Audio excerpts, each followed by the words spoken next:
क्या कहते टोडामल जी वो देखो। अब अपन को सिर्फ ये मेरे बारे में लिख रहे टोडामल जी,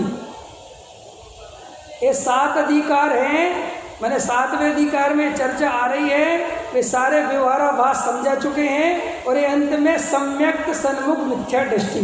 टोडामल जी साहब अब यहाँ पे ये कह रहे हैं कि तुम्हारे अंदर जितने प्रकार की भूलें हो सकती थी, व्यवहाराभासी, निश्चयाभासी, उभयाभासी, ठीक है, और पहले 2, 3, 4 अधिकार मिथ्या दर्शन, मिथ्या ज्ञान और मिथ्या चारित्र्य का स्वरूप ले लिया, देवशास्त्र गुरु का स्वरूप ले लिया, सब वक्ता का, श्रोता का, सबका स्वरूप ले लिया। अब 7वें अधिकार में जो जैन मिथ्या दृष्टि है, माने सच्चे देव शास्त्र गुरु को मानते हैं, कुगुरु कुदेव कुशास्त्र को नहीं मानते, रागी देसी देवताओं को नहीं मानते, ऐसे जो अब केवल और केवल मोक्ष के अभिलाषी जीव हैं, जो तत्व के अभिलाषी जीव हैं, जो अपना आत्म कल्याण करना चाहते हैं, उनके लिए टोडामल जी ने 7वें अधिकार में जो सूक्ष्म भूलें रह जाती हैं उनकी चर्चा की। फिर उसके बाद करते करते अब यहाँ पर आए, वो पेज नंबर 257 है, सम्यक सन्मुख मिथ्या दृष्टि। अब टोडामल जी अपने से कह रहे हैं कि अब हम सब लोग जो अपन की बारीक भूलें पड़ी थी वो अपनी स्वाध्याय के माध्यम से तत्व विचार आदि करने से निकल गई हैं। अब अपन सम्यक के सन्मुख हो गए हैं। काय के सन्मुख हो गए? अभी काय के सन्मुख थे? मिथ्यात्व के, संसार के, संयोग के। अब वो कह रहे टोडामल जी साहब कि अपन ने इतना स्वाध्याय करने के बाद अब अपन की दृष्टि बाहर से हटकर अब अंतरंग की तरफ आ गई है। तो क्या कहते हैं देखो, अब जो सम्यक के सन्मुख मिथ्या दृष्टि हैं उनका निरूपण करते हैं तो अभी मिथ्या दृष्टि, लेकिन काय के सन्मुख हो गए हैं? सम्यक के। देखो वो क्या अपन हुए कि नहीं हुए? हाथ उठाओ, सम्यक के सन्मुख कौन कौन हो गया है? वाह, हिम्मत तो करी। इनको देख के 2-4 और उठाओ। हुए कि नहीं हुए? यहाँ कोई ऐसा तो नहीं बैठा जो भी रागी देसी देवताओं को मानता हो, भगवान को करता धरता मानता हो, पुण्य में धर्म बुद्धि बैठी हो, पुण्य से लाभ मानता हो। अगर ऐसा मानता है तो उसे ये अधिकार द्वारा से विशेष रूप से पढ़ना चाहिए। चलो मैं ये मान के चल रहा हूँ कि अपन सम्यक के सन्मुख आ गए। तो देखो क्या कहते हैं, कोई मंद कसाय आदि का कारण पाकर ज्ञानावर्णादि कर्मों का क्षयोपशम हुआ, जिससे तत्व विचार करने की शक्ति हुई। टोडामल जी साहब कह रहे हैं महाभाग्य का उदय है कि हमारी कसाई की मंदता है कि हम ये स्वाध्याय करने वालों से जुड़ गए, वस्तु स्वरूप समझने बैठ गए और हमें इतना ज्ञानावरण का क्षयोपशम है, ये स्वाध्याय की सारी बात समझ में आती है। तो क्या कहते हैं कि तत्व विचार करने की शक्ति हुई। तो शक्ति हम सबको हुई और मोह मंद हुआ। कि मोह कैसे मंद हुआ? कि जो भगवान आत्मा की बात रुचि पूर्वक सुनने लगे वो गारंटी से उसका मोह मंद है। लेकिन अगर वो आत्मा की बात रुचि पूर्वक सुने तो, लेकिन गहराई से तत्व विचार आदि नहीं करे तो ये थोड़े देर में काल व्यतीत हो जाएगा और वो मंद कसाय तीव्र होने में देर नहीं लगेगी। इसलिए देखो क्या होता है, कभी कभी अपन लोग जब नए नए मुमुक्षु बनते हैं, नए नए तत्व अभ्यास में लगते हैं, नए नए स्वाध्याय से जुड़ते हैं, तो अपने को अंदर से वेद ज्ञान की भावना बहुत तीव्र रहती है, अपन को आत्म कल्याण की भावना बहुत तीव्र रहती है और अपन को ये भाव बहुत आता है कि अहो मैंने तो ये बात कभी सुनी नहीं, अरे मैं तो कहाँ गृहीत मिथ्यात्व में लगा था, अरे रे मैं तो क्या रागी देसी देवताओं को पूछता था, मेरा तो जीवन कितना भ्रष्ट था। ऐसा बहुत अंदर से खेद पूर्वक अंदर से वेद ज्ञान की भावना जब नया नया जीव तत्व ज्ञान के मार्ग में लगता है तो उसकी जगती है भावना। लेकिन होता क्या है कि वो धीरे धीरे उसकी गहराई में न जाकर यहीं ऊपर ऊपर उलझने लगता है, और फिर अपन तो उसे नेता बनाने से छोड़ते नहीं। फिर अपन उसे क्या करते हैं, समाज में कुछ ना कुछ पद और कुछ प्रतिष्ठा और मान और सम्मान और फिर ये सब देना चालू कर देते हैं। तो वो धीरे धीरे वो जो उसका मोह मंद हुआ था वो वापस मोह तीव्र हो जाता है। ये हम सबकी स्थिति है। जो पुराने मुमुक्षु हैं वे विचार करें तो ख्याल में आता है कि हम जब नए नए तत्व ज्ञान में लगे थे उस समय हमारी जो परिणति आत्म कल्याण की उछलती थी, अब वो ना उछल के मान आदि की परिणति उछलती है। तो क्या लिख रहे टोडेमल जी के मोह मंद हुआ जिससे तत्व विचार में उद्यम हुआ, तथा बाह्य निमित्त देव गुरु शास्त्र आदि का हुआ, उनसे सच्चे उपदेश का लाभ हुआ। हुआ कि नहीं हुआ शोभित? बोलो भाई साहब, लाभ हुआ नहीं? राजेश जी अभी नहीं हुआ, नहीं हुआ ना, कोई बात नहीं। बोलो हुआ कि नहीं हुआ? मनीष जी, यहाँ टोडेमल जी कह रहे हैं कि सच्चे उपदेश का लाभ हो गया। अब देखो क्या कहते हैं, वहाँ अपने प्रयोजन भूत मोक्ष मार्ग देव गुरु धर्मादि जीवादि तत्व निज पर और अपने को अहितकारी हितकारी भाव इत्यादि के उपदेश से सावधान होकर ऐसा विचार किया।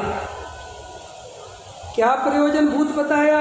देव गुरु धर्म जीवादि तत्व निज पर और अपने को हितकारी हितकारी भाव, ये सावधानी पूर्वक सुने। ये सावधानी पूर्वक सुने कि नहीं सुने? अगर सुने होंगे तो ये बात आएगी, अहो मुझे तो इन बातों की खबर ही नहीं थी। ऐसा भाव सच बात बताओ आया कि नहीं आया? मनीष जी, सोधर्मेंद्र जी, आया कि नहीं आया? अहो मुझे तो इन बातों की खबर ही नहीं थी, मैं भ्रम से भूलकर प्राप्त पर्याय में ही तन्मय हुआ। ये प्राप्त पर्याय समझते हैं? पंच कल्याणक में आए तो यहीं तन्मय हो गए, घर भूल गए। बोलो सोधर्मेंद्र जी, भूल गए कि नहीं भूल गए? पता ही नहीं फैक्ट्री का क्या हो रहा है, एकदम यहीं एकदम रच पच गए। जो कार्यकर्ता बने बिल्कुल रच पच गए, बस पंच कल्याणक पंच कल्याणक पंच कल्याणक। अभी यहाँ तन्मय है और जैसे ही ये पंच कल्याणक पूरा होगा और फिर वो सारी घर की व्यवस्था चरमरा गई होगी, सारी फैक्ट्री एंड वेंड डी एंड हो गई होगी, वहां जाके अरे बहुत हो गया पंच कल्याणक, इधर आओ माल कितना बना, फिर वहां तन्मय हो जाएंगी। ऐसे हर प्रसंग में तन्मय होते रहते हैं और एक प्रवचन सुनते रहते हैं और बोलते रहते हैं मुझे तो इन बातों की क्योंकि इतना रटा दिया कि सबरे पंडित हो गए। एक तोते की कहानी है, बहुत अच्छी सुनाते हैं हम। एक तोता था गुरुजी का, तो गुरुजी को बहुत डर लगता था कि ये तोता शिकारी के जाल में ना फंस जाए, और शिकारी तो घूमते ही हैं। तो गुरुजी ने उस तोते को पिंजड़े में बंद करके पहले पाठ पढ़ाया। शिकारी आता है, जाल बिछाता है, दाना डालता है, दाना खाने जाते हैं, जाल में फंस जाते हैं। समझ में आया? शिकारी आएगा, दाना खाने नहीं जाएंगे, नहीं जाल में फंसेंगे। सब सिखा दिया। तोता एकदम 15 दिन में 20 दिन में मास्टरी हो गई। गुरुजी को देखते ही बोलने लगे, शिकारी आता है, जाल बिछाता है। गुरुजी ने कहा तो तोता बहुत होशियार हो गया, अब किसी के जाल में नहीं फंसेगा। और उन्होंने पिंजड़ा खोल दिया और कहा जा आज से तू आजाद। तोते से पिंजड़ा उड़ा और उड़ते उड़ते तोता एक डाल पे बैठ गया और अपनी आज़ादी का जश्न मना रहा था कि वाह हम आज़ाद हो गए, हम आज़ाद हो गए। समझ में आया? इतने में एक शिकारी आया तो तोता बोल रहा था, शिकारी आता है, जाल बिछाता है, दाना डालता है, दाना खाने जाते हैं और जाल में फंस जाते हैं। शिकारी ने उसकी उपदेश सुना, कह रही ये तो तोता बहुत ज्ञान वाला है, इसको तो जाल में नहीं फंसा सकते। और शिकारी निराश होकर लौटने लगा। जब 10-20 मीटर आगे बढ़ा तो उसे ध्यान आया, अरे मैं भी मूर्ख हूँ, है तो तोता ही और तोतों का काम है रटना और मैं हूँ शिकारी, मेरा काम है जाल बिछाना। और शिकारी ने जाल बिछाया और दाना डाला और तोता तुरंत डाल से नीचे आया, दाना खाने गया और जाल में फंस गया। और जाल में फंसे फंसे क्या चिल्लाता है? शिकारी आता है, जाल बिछाता है, दाना डालता है और उसी गुरुजी के सामने वो लेके निकल गया तो गुरुजी ने अपना माथा पकड़ लिया। ऐसे ही कहीं वो तोते हम तो नहीं हैं। बोलो समय सार की 6 नंबर की गाथा में क्या लिखा है? पंडित जी आपको इतना भी पता नहीं है क्या? बोलो समय सार की 19वीं गाथा में क्या लिखा है? और एकदम तोते की तरह तुमने भी रट लिया और हमने भी रट लिया और दोनों तोता तोता खेलते हैं। समझ में आया? और शिकारी आता है माने वो पर्याय आती है और अपना जाल बिछाती है और हम उसमें कब तन्मय हो जाते हैं हमें कुछ होश नहीं है। कब हम मंत्री में अटक गए, कब अध्यक्ष उपाध्यक्षों में अटक गए, कब हम मंदिर के, ठीक है ऋषभ जी काफ़ी है, हमारे ऋषभ जी कहते तुम संभाल लिया करो, हमने ठीक है बोलो, हमें पता ही नहीं है और हम उसी जाल में फंसे फंसे चल रहे हैं। पर्याय दृष्टि मत करना, ओ नाच रहे हैं, पर्याय दृष्टि मत कर, और पूछ रहे वीडियो सही बनाना, वीडियो सही बनाना तुम, और बाद में वीडियो देख रहे कि मैं सही नाचा कि नहीं नाचा। ये हालत है। और फिर अपने पास तो सबसे बढ़िया है, कुछ भी करते जाओ व्यवहार के खाते में शामिल करते जाओ। हमारे आचार्य भगवान बहुत होशियार थे, वे जानते थे कि अज्ञानी जीव ये मानेगा नहीं, तो उन्होंने क्या किया, एक व्यवहार नय का खाता खोला और उन्होंने कहा कि जो कुछ भी अटरम सटरम आवे सब व्यवहार नय के खाते में जमा करते रहना। समझ में आया? और जो परमार्थ की बात आवे उसे आत्म कल्याण की बात समझना। टोडामल जी साहब ने तो लिखा है, परमार्थ की बात आवे तो श्रद्धान करना और व्यवहार की बात आवे तो तुरंत निश्चय करना कि ऐसा वस्तु का स्वरूप नहीं है, ये उपचार से कहा गया कथन है, ऐसा जानकर उसकी श्रद्धा छोड़ना। लेकिन हम ये व्यवहार को इतना पानी देते हैं, इतना पानी देते हैं कि वो निश्चय की बगिया सूखी जा रही, सूखी जा रही, सूखी जा रही।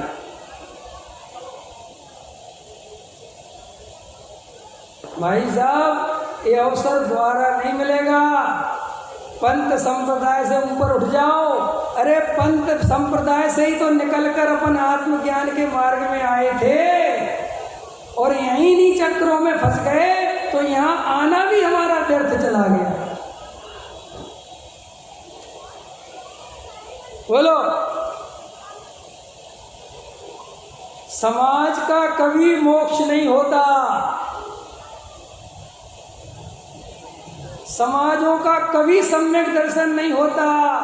सम्यक दर्शन व्यक्तिगत होता है, अपने आप को होता है। सारी समाज को सम्यक दर्शन हो जाए ऐसा 3 काल में संभव नहीं है। सबरे ही मोक्ष में चले जाए ऐसा 3 काल में संभव नहीं है।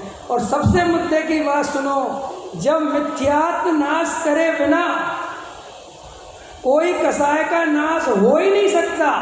मिथ्यात्व के नाश करे बिना कोई क्रिया सार्थक हो ही नहीं सकती।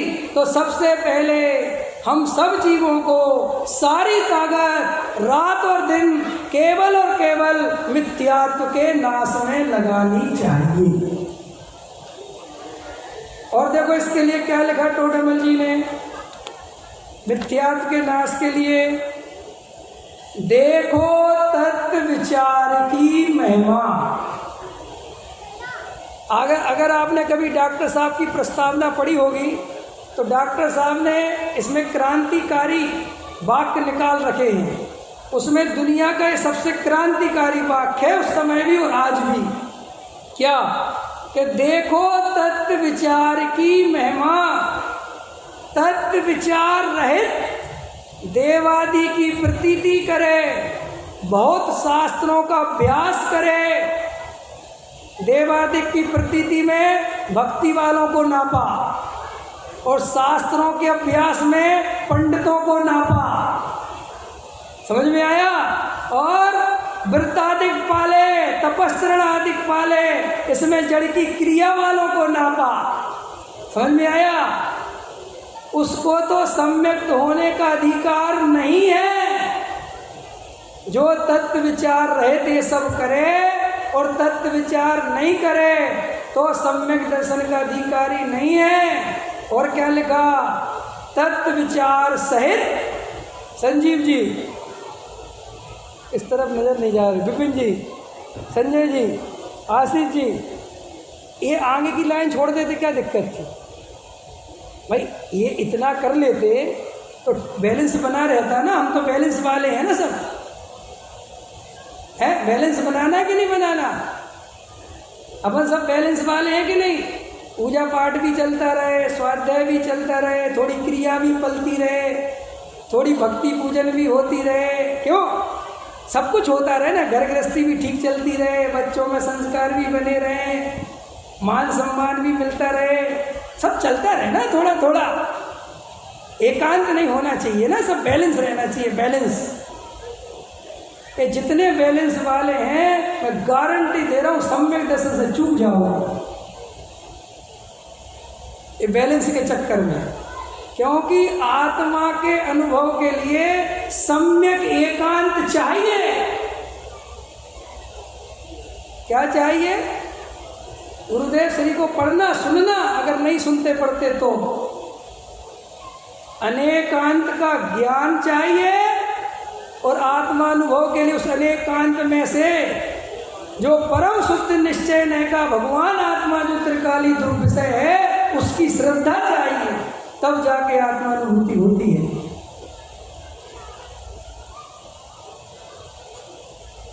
हमें आत्मानुभूति की चिंता ही नहीं।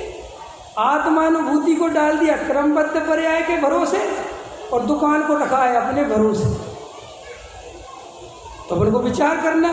तो देखो इतनी लाइन छोड़ दी उनने, लेकिन उनने छोड़ी नहीं, उसके लिखा कि तत्व विचार सहित इनके बिना भी सम्यक का अधिकारी है। कितनी बड़ी बात है। इस सब का समय मेरे पास कम है, आपके पास भी कम है, लेकिन जितना समझा इतना बहुत है। समझदार के लिए सारा काफ़ी है। अगर हम सब वास्तव में आत्म कल्याण की भावना रखते हैं, वास्तव में आत्मानुभव की प्रबल इच्छा है, तो वेद ज्ञान की कला और गहरा स्वाध्याय और गहरे तत्व विचार का अभ्यास करें तो हम सभी भाइयों का आत्म कल्याण निश्चित हो सकता है और हमारा सबका आत्म कल्याण हो। इसी मंगल भावना के साथ अभी की बात पूरी करें।